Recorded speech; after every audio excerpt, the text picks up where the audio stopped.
séquencement suivant. Après introduction, nous allons voir la présentation du projet, conception du projet, études techniques, la réalisation et la mise en œuvre. Et finalement, j'aborderai la conclusion et les perspectives envisageables.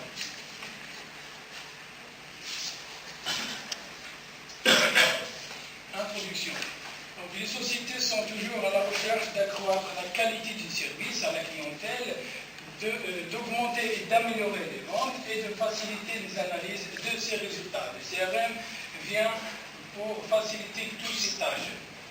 Le CRM s'inscrit dans une nouvelle phase d'informatisation des entreprises en tout ce qui concerne les processus métiers en relation avec les clients. Donc, avant de commencer la présentation du projet, nous allons présenter l'organisme d'accueil, à savoir Capstore. Créé en 2011, Capstore est une société spécialisée dans l'ingénierie et l'intégration des systèmes. Elle est adaptée aux demandes du marché en proposant des solutions et des services variés. Le développement des logiciels, business intelligence, ingénierie informatique et conseil en informatique de gestion. Donc, mon projet de fin d'études a été le développement d'un CRM spécifique qui a pour objectif de cacher toute la complexité du processus métier en relation avec la vente et du marketing. Donc, le CRM aura deux principales visions. Une vision technique qui met l'accent sur la collecte et le partage des informations et la personnalisation de la communication entre l'entreprise et ses clients, et une vision stratégique qui met l'accent sur la valorisation du capital client et la personnalisation de l'offre. On parle de la fidélisation des clients. Donc c'est en général la philosophie du CRM. Donc les détails ont été élaborés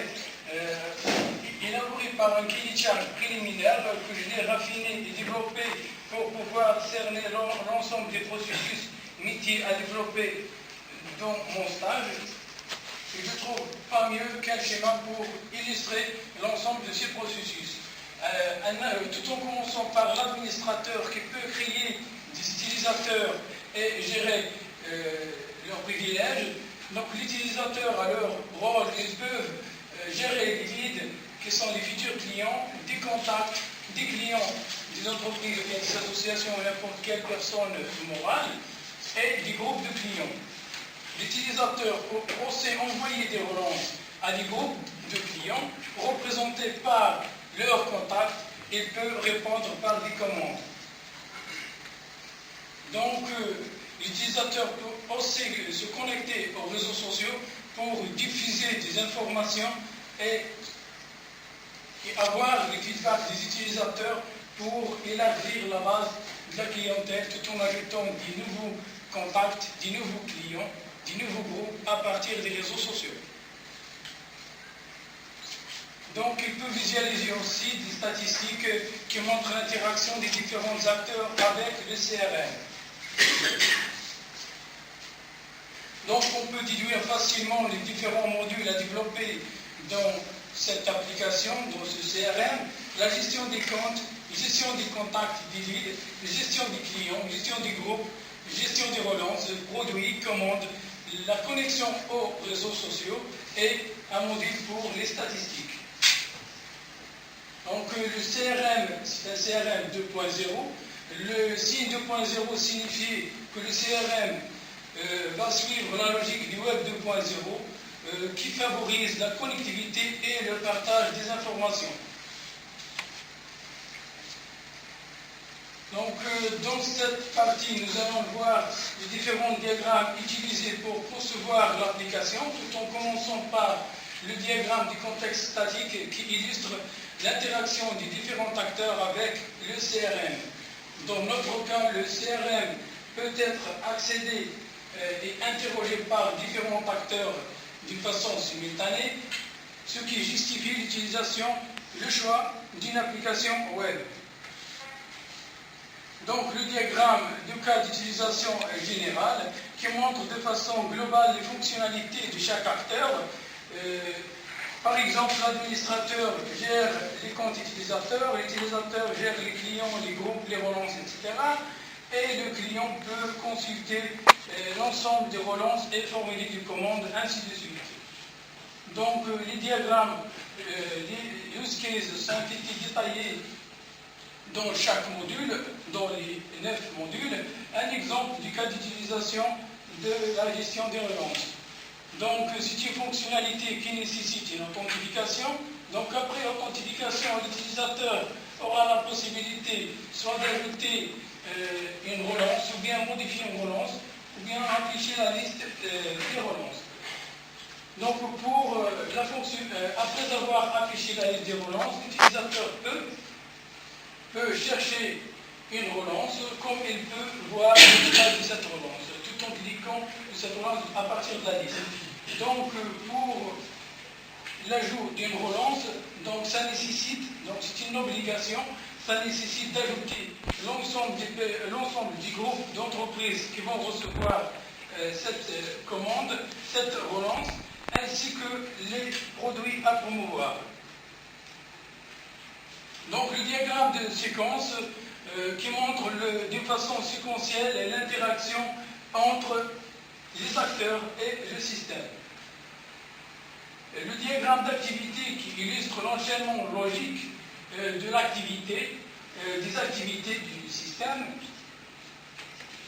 Donc, et dans le diagramme de séquence boîte blanche, le système est décortiqué de telle façon à ce qu'on peut voir ses composantes internes. Donc, on parle de ces objets ainsi que ces méthodes qui vont être créées à partir des interactions entre les différentes composantes. Donc, et finalement, le diagramme de classe qui montre les différentes classes utilisées pour faire le CRM. Donc, un utilisateur, par exemple, un utilisateur peut créer plusieurs relances, comme il peut avoir plusieurs privilèges, il peut ajouter plusieurs contacts. Une relance contient plusieurs produits, donc il doit contenir, donc c'est une obligation, c'est pour cela un par étoile, et c'est une agrégation. Donc, une relance peut avoir un type, et le sens de la navigabilité signifie que l'objet relance doit avoir une référence de type relance. Voilà, dans cette partie, dans l'étude technique, nous allons voir les différents frameworks utilisés, les différentes couches utilisées pour implémenter cette application. Tout en commençant par la couche inférieure, la couche JDBC, qui permet de se connecter aux bases de données. Donc, juste après, le framework GPA dans sa version 2, avec l'implémentation de l'Hibernate 3. Donc, ces trois composantes, qu'on va les nommer par la suite la couche GPA, elles vont permettre de créer une couche d'abstraction entre le logiciel et les différents systèmes de gestion de bases de données. Donc, on peut utiliser et basculer d'un système de gestion de bases de données vers un autre sans rien toucher dans le code de l'application, comme il peut créer une représentation objet de la base de données. Cette représentation objet va être utilisée par les couches supérieures, donc la couche Data Access Object et la couche métier qui implémente la logique métier du CRM.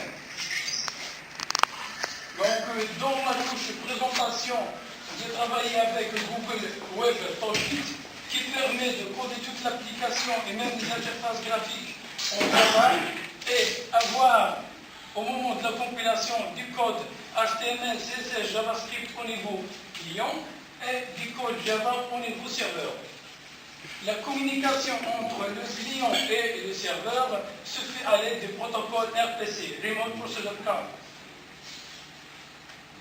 Donc, après l'étude des différents frameworks utilisés autour de Google Web Toolkit, nous avons choisi de travailler avec Google Extension Toolkit dans sa version 3 qui favorise l'utilisation de l'HTML, des standards d'HTML5 et du CSS3, ainsi que des bonnes pratiques du développement.